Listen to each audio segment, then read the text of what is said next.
આપણી સાથે અત્યારે હવે અશ્વિન પારેખ એડવાઇઝરીના અશ્વિન પારેખ પણ જોડાયા છે, પરંતુ એ પહેલાં જગદીશજી પાસે જાઓ. જગદીશજી, તમારી પાસે આવીશ. બજારને શું અપેક્ષા બનતી દેખાઈ રહી છે?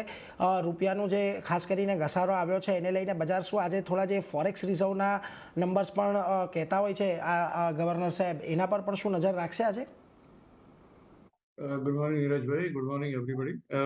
મને એવું લાગે છે કે આરબીઆઈ અત્યારે થોડી ડિલેમામાં છે કે પોટેન્શિયલી રેટ ઓફ ઇન્ટરેસ્ટ ઘટાડવા ટુ સ્ટિમ્યુલેટ ગ્રોથ અને કીપિંગ ધેમ સ્ટેડી, કે ઇન્ફ્લેશનને કંટ્રોલ કરવું અને રૂપીની સ્ટેબિલિટીમાં શું કરવું. ઘણા કી ઇસ્યુઝ આરબીઆઈ પાસે અત્યારે છે, એસ્પેશિયલી જે સ્ટ્રોંગ ઇકોનોમિક આપણા જીડીપીના જે આંકડા આવ્યા, with the risk of high inflation also is there, અને managing the capital outflows definitely put pressure on the rupee also. આપણે જોયું કે જે જાતનો રૂપિયો ડોલર સામે ઘસાતો રહ્યો છે એનાથી એક ચિંતાનો વિષય ચોક્કસ છે. ફેક્ટર્સ મને જે ફેવરિંગ જે કદાચ આરબીઆઈની લાગે મારી દ્રષ્ટિએ, એક તો સ્ટ્રોંગ ઇકોનોમિક ગ્રોથ છે 8.2%નો, એક લો ઇન્ફ્લેશન છે એ વર્ચ્યુઅલી 10 વર્ષનું સૌથી નીચે છે.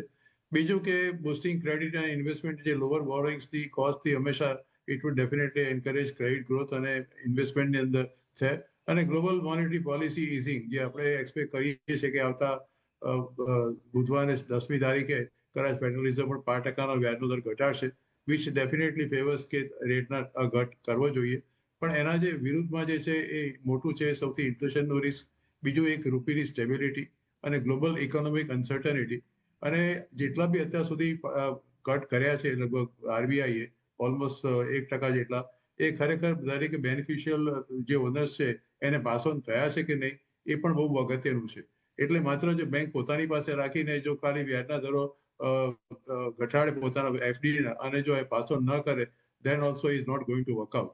એટલે મારું તો માનવું છે કે ધી ગવર્નર ઇઝ બિટવીન 50-50. મોટાભાગના લોકો માને છે કે કદાચ 5% વ્યાજનો દર ઘટી શકે. મારું કદાચ માનવું છે કદાચ આ વખતે ન ઘટે, ફેબ્રુઆરીની મીટિંગમાં કદાચ એ ઘટાડે. I don't know, but I only hope I prove wrong. કારણ કે જો 5% ઘટશે તો દરેક એસ્પેશિયલી જે લોકો બોરોઝ છે એને ફાયદો ચોક્કસ થવાનો જ છે.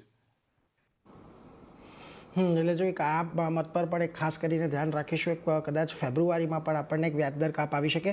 અશ્વિનજી પાસે જઈએ. અશ્વિનજી, ખાસ કરીને આપની શું અપેક્ષા છે આજની પોલિસી પાસેથી? કારણ કે જેમ જો આપણા દરેક પેનલિસ્ટે પણ કહ્યું કે ગ્રોથ સારો છે, મોંઘવારી નીચલા સ્તરે છે, એટલે અને બીજી તરફ રૂપિયાનું અવમૂલ્યન એ પણ એક થોડુંક ચિંતાનો વિષય આરબીઆઈ માટે હોઈ શકે છે. કઈ રીતે તમારી અપેક્ષા બનતી દેખાઈ રહી છે?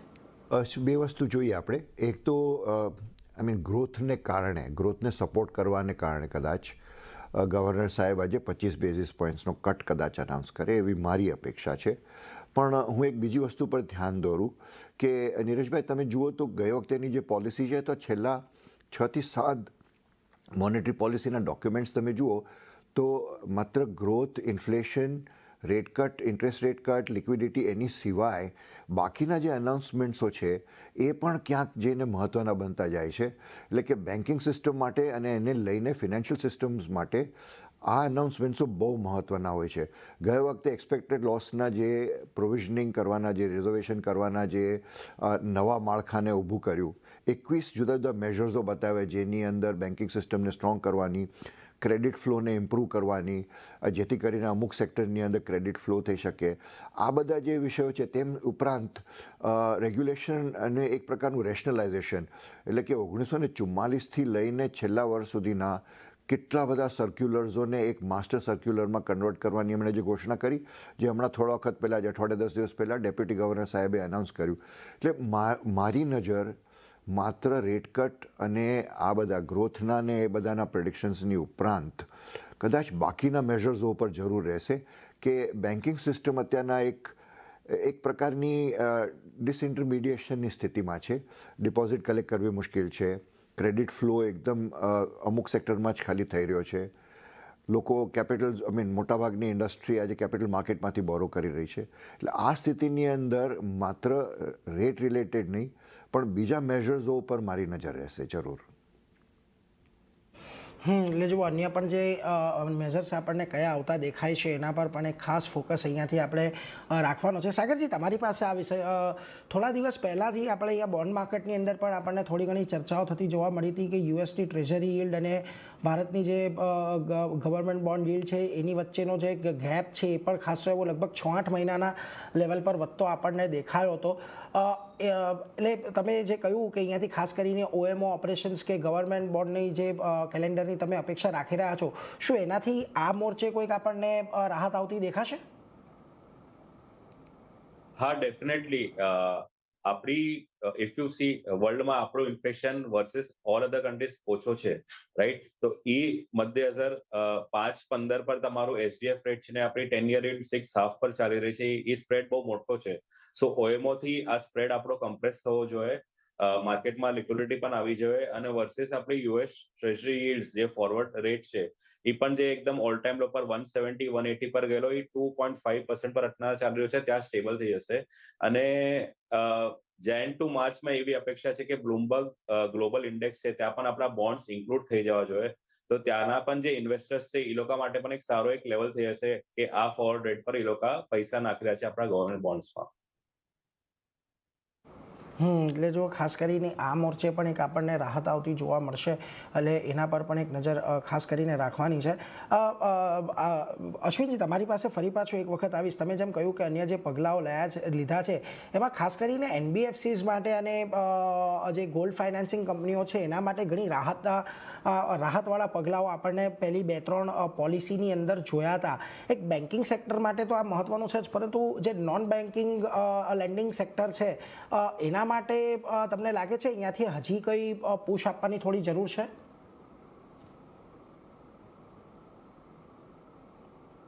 And a challenging 2025. We look back at the year so far with satisfaction. The economy witnessed robust growth and benign inflation. તો જુઓ, અત્યારે ખાસ કરીને આપણને આરબીઆઈ પોલિસીની જાહેરાત થતી જોવા મળી. 5% વ્યાજદર કાપ તો અહીંયાથી આરબીઆઈ ગવર્નર દ્વારા જાહેર કરવામાં આવ્યો છે. એટલે કે હજી અહીંયાથી આપણને જે 5.5% રેપો રેટ હતો તે હવે 5.25% પર થતો દેખાશે. પરંતુ ખાસ મહત્વની વાત અહીંયાથી જે બીજી આ મહિને 1 લાખ કરોડના ઓપન માર્કેટ ઓપરેશન એટલે કે ઓએમઓ કરવાની જાહેરાત કરી છે, એ ઘણી મહત્વની છે. અને અત્યારે જે રૂપિયાની પરિસ્થિતિ છે એને લઈને 3 વર્ષના બાયસેલ સ્વેપ, ડોલર રૂપી સ્વેપ જે કરવાની વાત કરી છે એ પણ થોડીક રૂપિયાની અહીંયાથી સ્ટેબિલિટી આપવાનો પ્રયાસ કરશે, એવી એક અપેક્ષા અહીંયાથી આપણે રાખી શકીએ. આ ઉપરાંત ખાસ કરીને એમણે જે અન્ય વાતો કરી છે, Q2 માટેનું જે સીપીઆઈ ફોરકાસ્ટ છે તે પહેલાં 2.6% હતું, તે ઘટાડીને હવે 2% કરી દીધું છે. જીડીપી ફોરકાસ્ટ FY26 માટે પહેલાં જે 6.8% હતો તે વધારીને 7.3% જેટલો અહીંયાથી કરી દીધો છે. એટલે એના પર એક ખાસ હવે અહીંયાથી નજર રાખવાની રહેશે. આ ઉપરાંત ખાસ કરીને અહીંયાથી એમણે જે અન્ય વાતો કરી છે કે જે એક્સટર્નલ ફેક્ટર્સ આપણને થોડા ઘણા ચેલેન્જિંગ રહ્યા છે, પરંતુ એની વચ્ચે અહીંયાથી જે પ્રકારનો ગ્રોથ ભારતીય ઇકોનોમીએ દર્શાવ્યો છે એ ઘણો મહત્વનો અત્યારે આપણને લાગી રહ્યો છે. એટલે એના પર એક ફોકસ ખાસ કરીને અહીંયાથી રાખવાનું છે. વેલ, આપણી સાથે અત્યારે આપણા ગેસ્ટ જોડાયેલા છે, એમની સાથે આપણે ચર્ચાને આગળ પણ વધારીશું. અત્યારે આપણી સાથે અશ્વિન પારેખ, એડવાઇઝરી સર્વિસીસના અશ્વિન પારેખ સાહેબ જોડાયેલા છે. અશ્વિનજી, ખાસ કરીને જુઓ, તમે જે વાત કરી કે કોઈ અન્ય મોટા પગલાં અહીંયાથી શું લેવામાં આવે છે એના પર એક નજર છે, પરંતુ એક ઓએમઓ અંગે એક જાહેરાત ઘણી મહત્વની રહેશે. ઓવરઓલ એક લિક્વિડિટી ફ્રન્ટ પર પણ, અને રૂપિયાની જે પરિસ્થિતિ છે એને લઈને જે રૂપી ડોલર સ્વેપની વાત કરી છે એ પણ થોડાક સપોર્ટિવ તો રહેશે. કઈ રીતે ઓવરઓલ પોલિસીને તમે અત્યારે જે જાહેરાત થઈ એને જોઈ રહ્યા છો?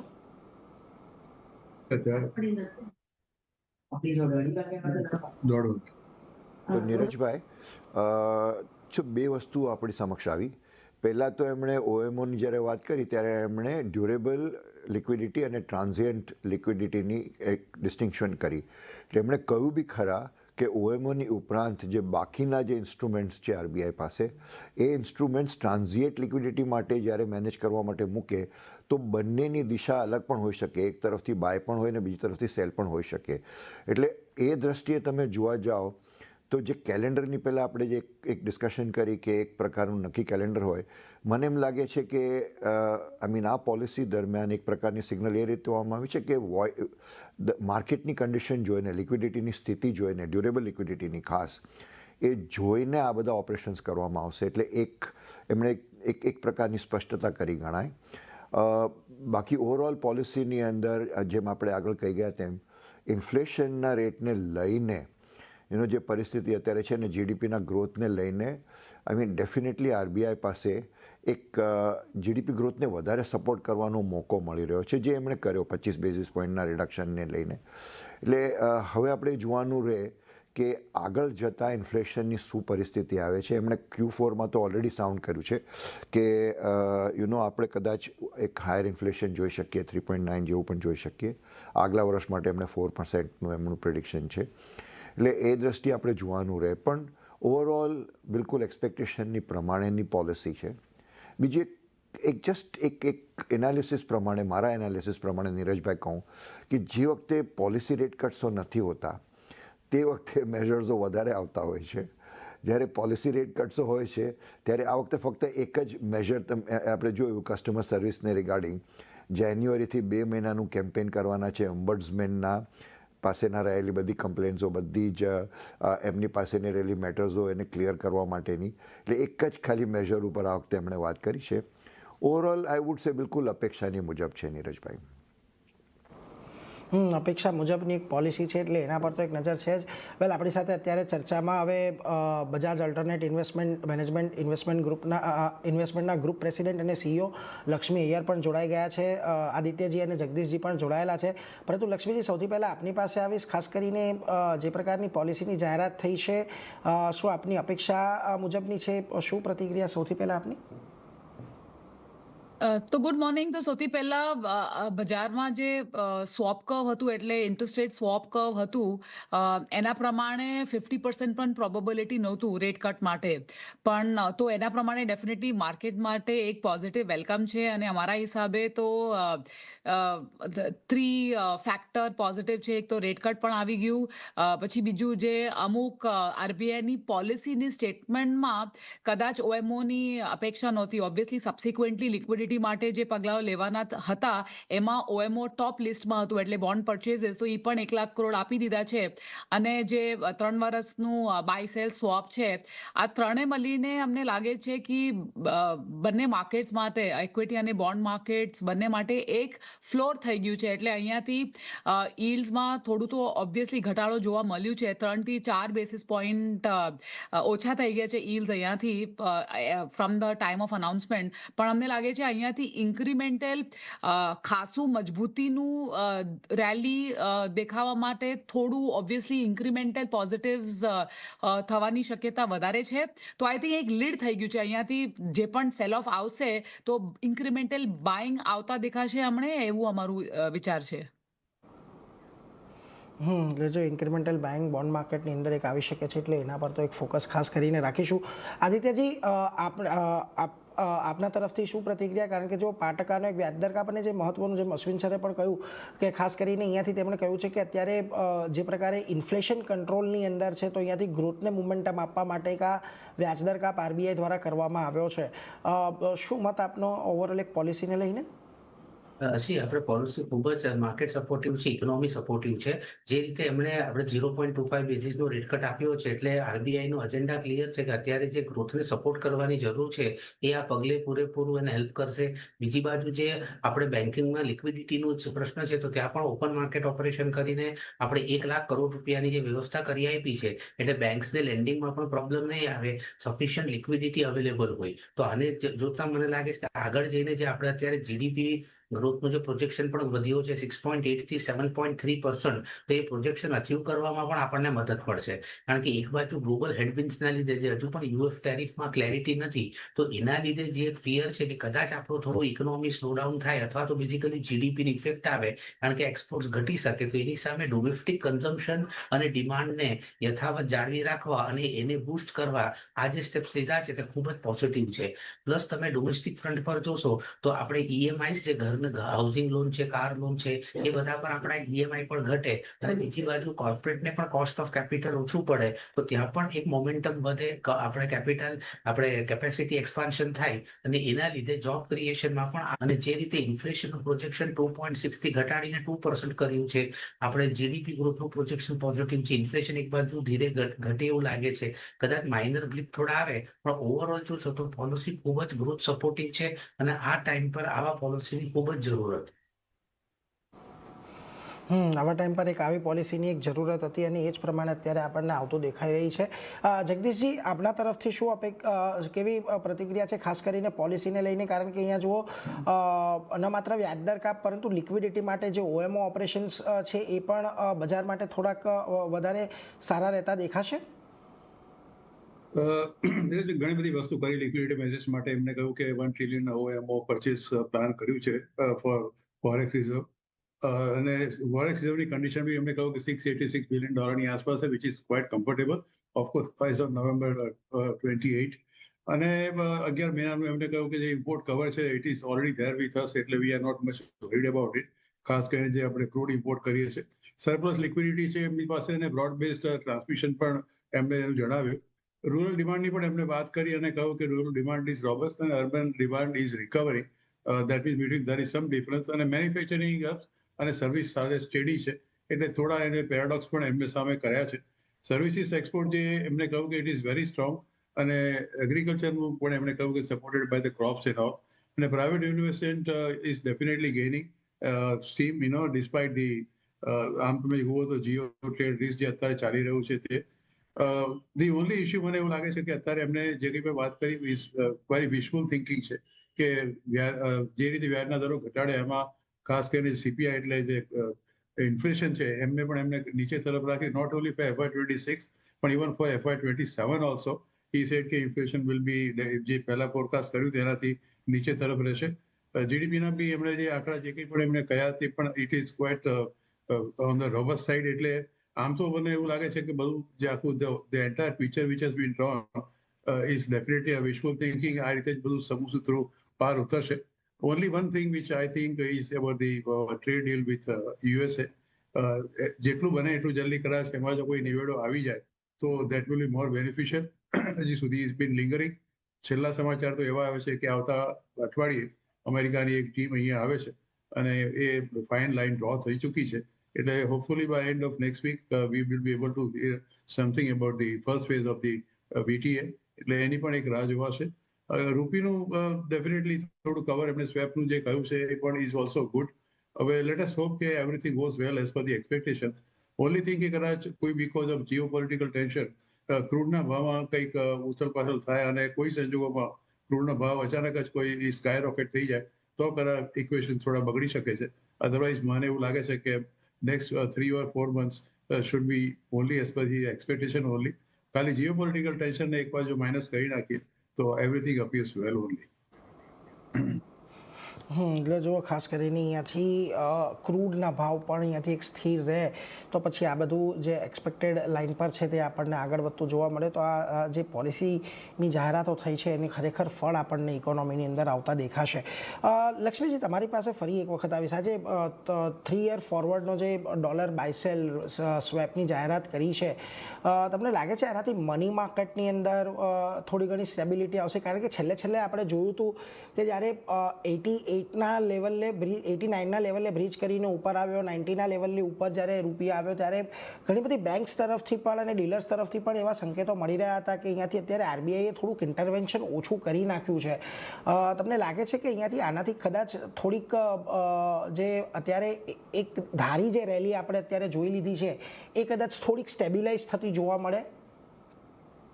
ડેફિનેટલી નીરજ, અમને લાગે છે કે જે ટ્રેન્ડ હતી, જે દબાણનું આખું વિશ્વભરમાં તમે જોશો તો વર્સ્ટ પરફોર્મિંગ કરન્સી અને એશિયામાં પણ રૂપિયા જ હતું. 5% વધારે ઓલરેડી ડેપ્રિસિએશન થઈ ગયું હતું.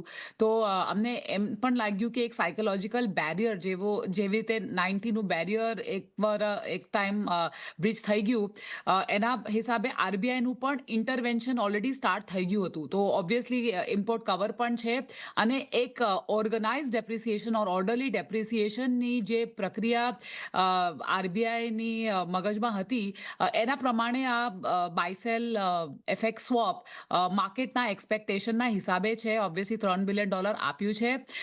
સિગ્નિફિકન્ટલી અપ્રિસિએશનનું બાયસ નથી અમારું હમણાં પણ આ લેવલ્સમાં પણ ડેફિનેટલી જે દબાણની પ્રક્રિયા છે એ તો ડેફિનેટલી એક સ્થિરતા આવી જશે અને એક સ્ટેબિલિટી બાયસથી એક ગ્રેજ્યુઅલ પેસમાં એ અહીંયાથી ટુવર્ડ્સ ધ 91 લેવલ જે પણ આવશે આવતા 3-4 મહિનામાં, that is also function of કે કેવી રીતે જીઓ પોલિટિકલ સ્ટેબિલિટી અને જીઓ પોલિટિકલ ઇવેન્ટ્સના પ્રમાણે પણ આપણે જોવા મળે. પણ આ જે પગલાઓ લીધા છે ડેફિનેટલી રૂપિયામાં મજબૂતી લેવા માટે નહીં, આપવા માટે નહીં, બટ સ્થિરતા આપવા માટે છે ડેફિનેટલી. અને બોન્ડ માર્કેટ્સમાં પણ તમે જોશો તો જે short end of the yield કર્વમાં પણ જે અપવર્ડ મૂવિંગ બાયસ જોવા મળ્યું હતું એ પણ હમણાં એક અમારા હિસાબે અરેસ્ટ થઈ ગયું છે.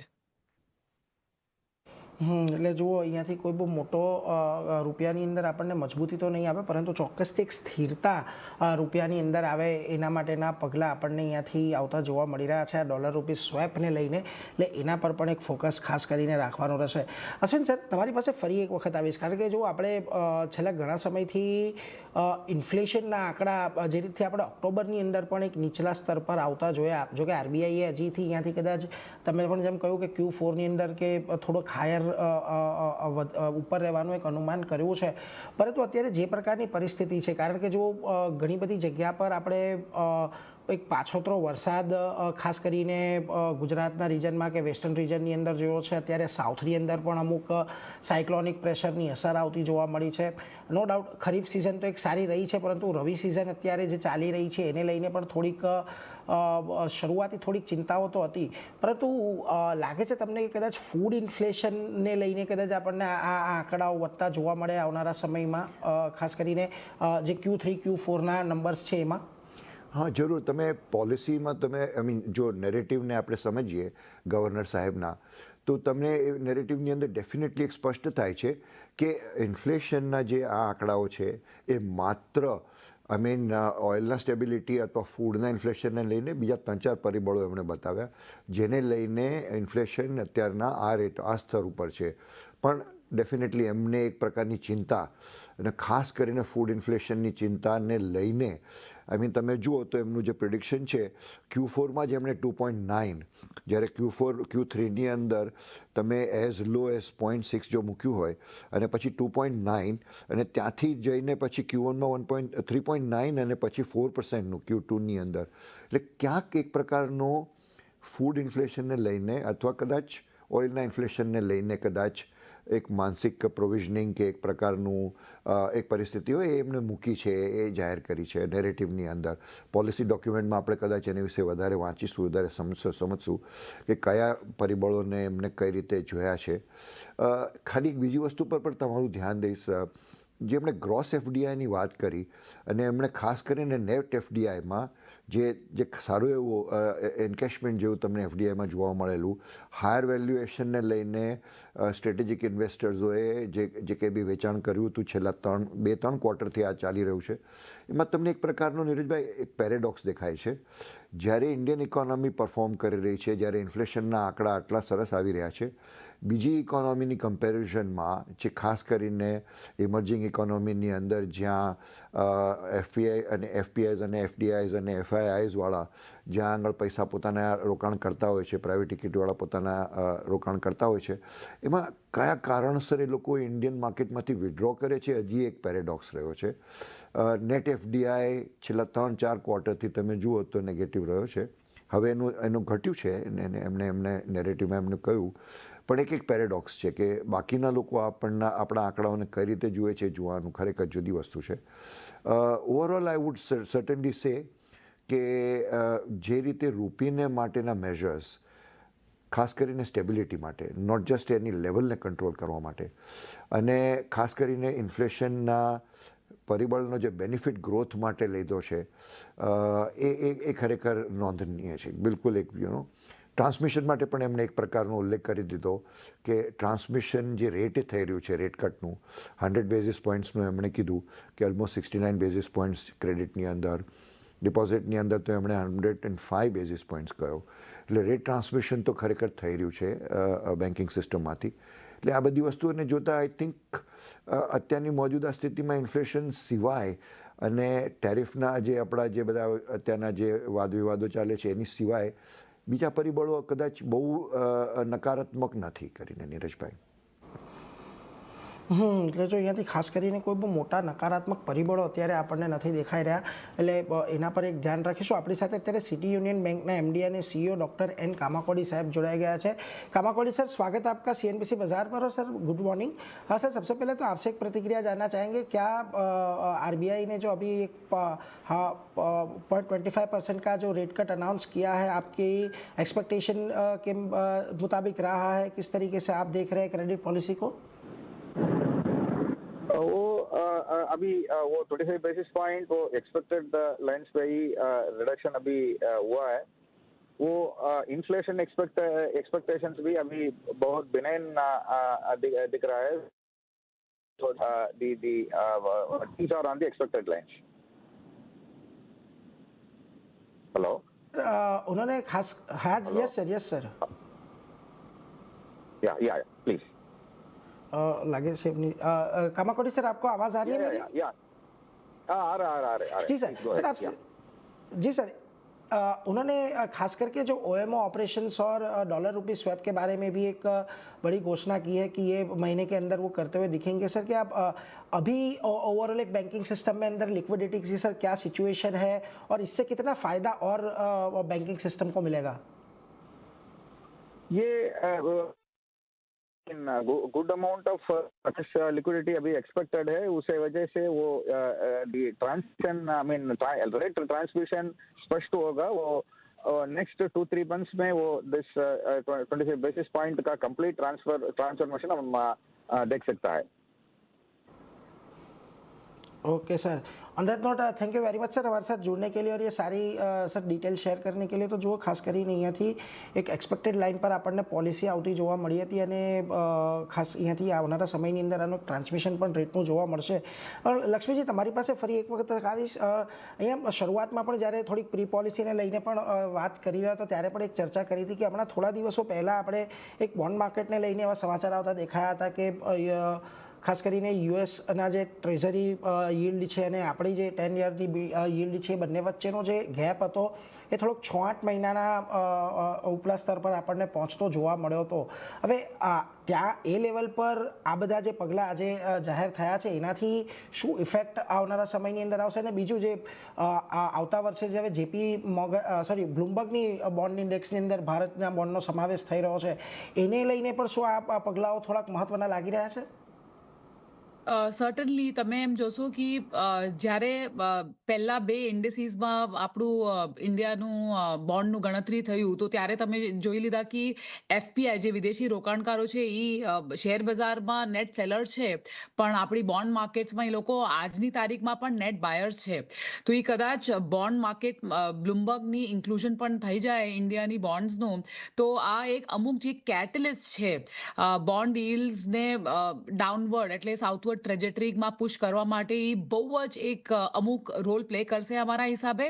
That is point number 1. અને બીજી જે વસ્તુ છે, બોન્ડ બાઇંગ બે સાઇડથી છે. એક ડોમેસ્ટિક બોન્ડ બાઇંગ જે માર્કેટની ચિંતાજનક વિષય એ હતી કે જે બોન્ડ માર્કેટમાં સપ્લાય વધારે છે પણ ડિમાન્ડ ઓછું છે, કેમ કે બેંક્સનું ક્રેડિટનું લેન્ડિંગ પણ થઈ રહ્યું હતું.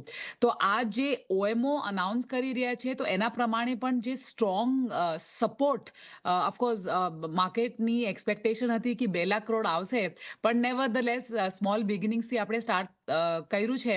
પણ આ બધા જે પગલાઓ લીધા છે એના હિસાબે પણ અમને લાગતું નથી કે 6 ક્વાર્ટરની નીચે બહુ ડ્યુરેબલી આ બોન્ડ યીલ્ડ જઈ શકે છે.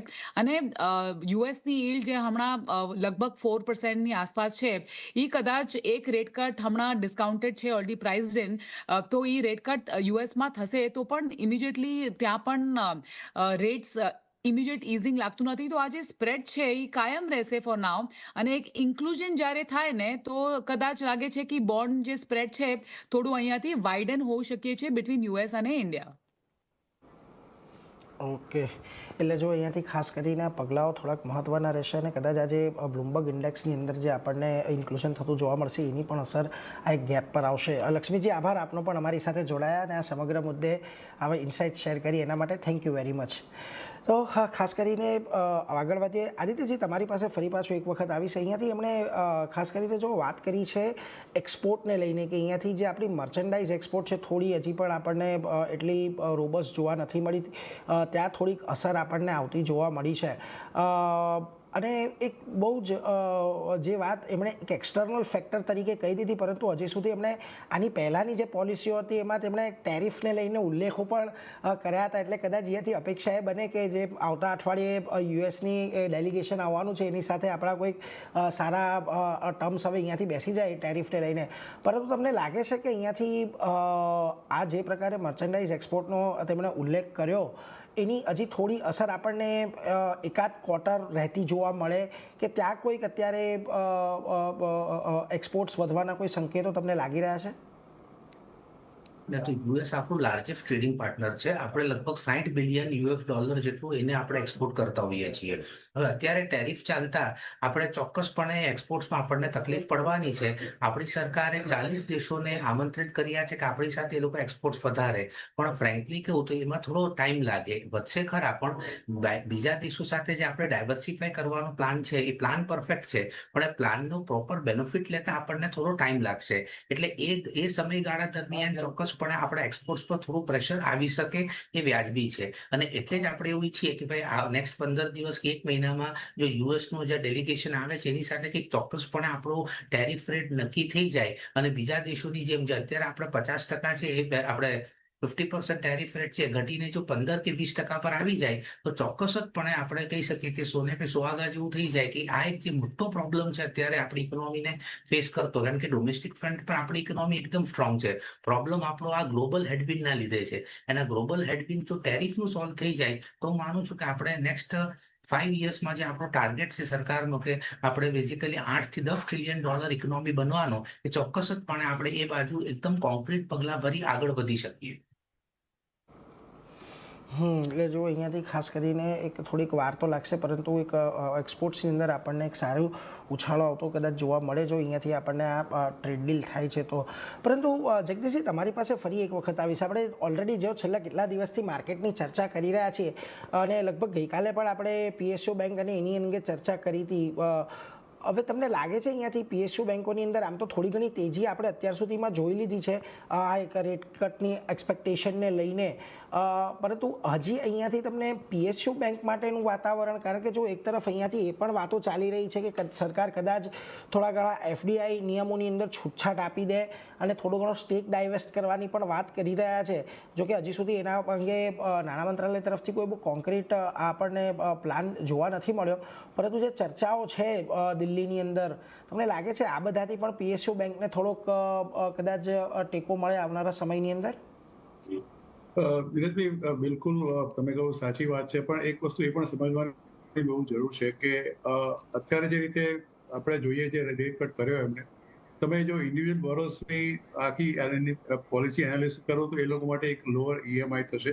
જે લોકો મોટાભાગના જે લર્નિંગ છે એનો ફાયદો છે બિલકુલ, કે ઇન્ક્રીઝ એફોર્ડેબિલિટી થશે આ પર્ટિક્યુલર રિડક્શનને કારણે એ લોકોના.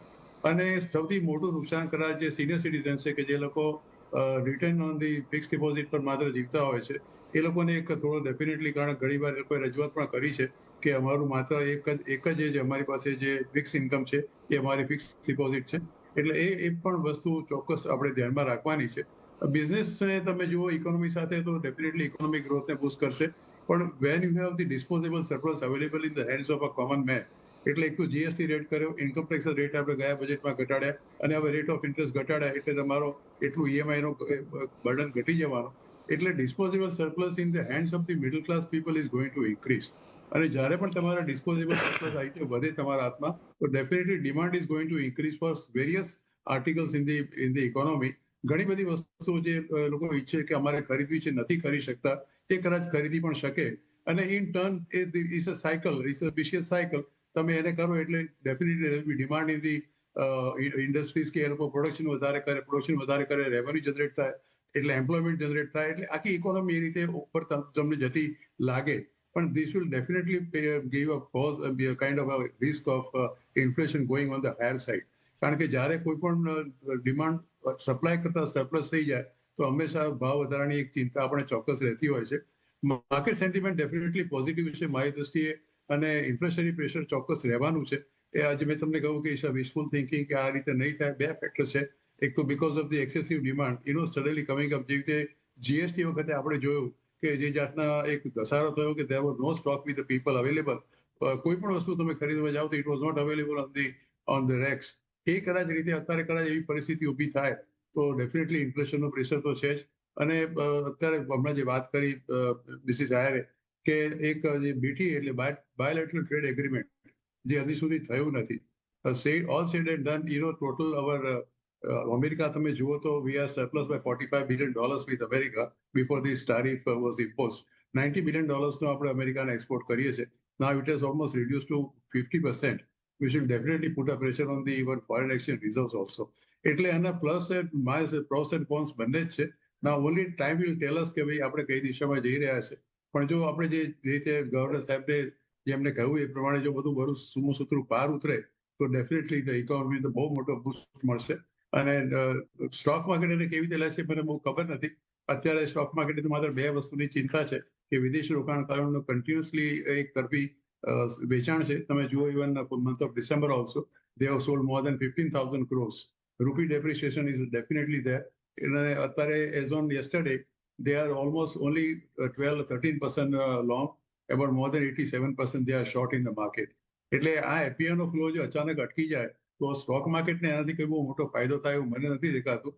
પણ anyway at the same time the domestic institutional investors are also supporting it. 69 day પણ એ લોકો બિલકુલ બરકરાર ઉભા જ છે ખરીદી કરવા માટે. એટલે એક સપોર્ટ છે, પણ એ સપોર્ટ કેટલો વખત કેટલા દિવસ ચાલશે એ પણ બહુ જોવાનું છે. એક પર એક અઝ્યુમ્પશન તમે કરી લો કે if this DIIs are not there what would happen to the stock market. એટલે એક બિહામનું પિક્ચર આપણી પાસે આવી જાય છે. Of course SIP is definitely going on the higher side. So let us see and wait for some more time. મને એવું લાગે છે કે 3 કે 4 મહિનામાં the picture will be more clear.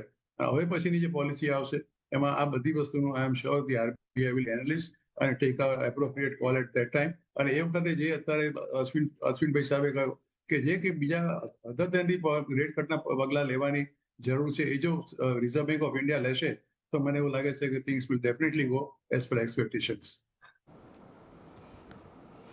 એટલે જુઓ ખાસ કરીને હવે અહીંયાથી આ પોલિસીની તો આપણે જાહેરાત થતી જોઈ, પરંતુ આવતી પોલિસીને લઈને પણ હવે આરબીઆઈ આ બધા જે જગદીશજીએ વાત કરી એ બધા મુદ્દાઓને ટેકલ કરે છે કે નહીં એ અહીંયાથી ખાસ આપણે જોવાનું રહેશે. પરંતુ એ સાથે જ Ashwin sir, Jagdish sir, Aditya sir, આપ ત્રણનો આભાર. આજના દિવસે આપ અમારી સાથે જોડાયા, જે આખી ક્રેડિટ પોલિસીની અંગે આપણે આ ચર્ચા કરી, છણાવટ કરી અને દર્શકોને સમજાવી એના માટે થેન્ક યુ વેરી મચ અમારી સાથે જોડાવા માટે અને આ સમગ્ર ચર્ચા કરવા માટે. તો જુઓ આજે હવે ક્રેડિટ પોલિસી આપણને આવતી દેખાય છે અને ક્રેડિટ પોલિસી આવ્યા બાદ અત્યારે બજાર ફરી પાછું એક વખત આપણને એક સારી તેજી સાથે આગળ વધતું દેખાઈ રહ્યું છે. 26,130 પર નિફ્ટી છે. બેંક નિફ્ટીની અંદર થોડુંક શરૂઆતી થોડુંક અસમંજસ હતી, પરંતુ અત્યારે જુઓ ઓલમોસ્ટ 350 પોઈન્ટના ઉછાળા સાથે 59,500 5 દિવસના ઉચ્ચતમ સ્તર પાસે કામકાજ કરતું જોવા મળી રહ્યું છે. અને મિડ કેપ સ્મોલ કેપ થોડાક અત્યારે ફ્લેટ લેવલ પર કામકાજ કરી રહ્યા છે, પરંતુ અપેક્ષા અહીંયાથી એ જ રાખવાની કે આજે 5% વ્યાજદર કાપ આવ્યો છે એનાથી ગ્રોથને આપણને ટેકો મળે એવી એક અપેક્ષા આરબીઆઈ ગવર્નરે પણ શક્યતા વ્યક્ત કરી છે. જોકે અહીંયાથી હજી પણ ચિંતા થોડીક હવે જ્યારે ઇન્ફ્લેશન એકદમ નીચલા સ્તરે છે ત્યારે આવનારા ક્વાર્ટરની અંદર આપણને કદાચ વધતું દેખાય ને અનુમાન પણ આરબીઆઈ એ પ્રકારના મૂક્યા છે. એટલે એ બધા પર એક નજર રાખતા રહીશું. અત્યારે મારો તો રજા લેવાનો સમય થયો છે, પરંતુ વિરામ બાદ તમારી સાથે ઝરણા જોડાશે કોમોડિટી રિપોર્ટ લઈને. આખા અઠવાડિયાની કોમોડિટી માર્કેટની હલચલ પર તમે નજર કરો. તો હાલ મને આપો રજા. જોતા રહો CNBC બજાર. નમસ્કાર.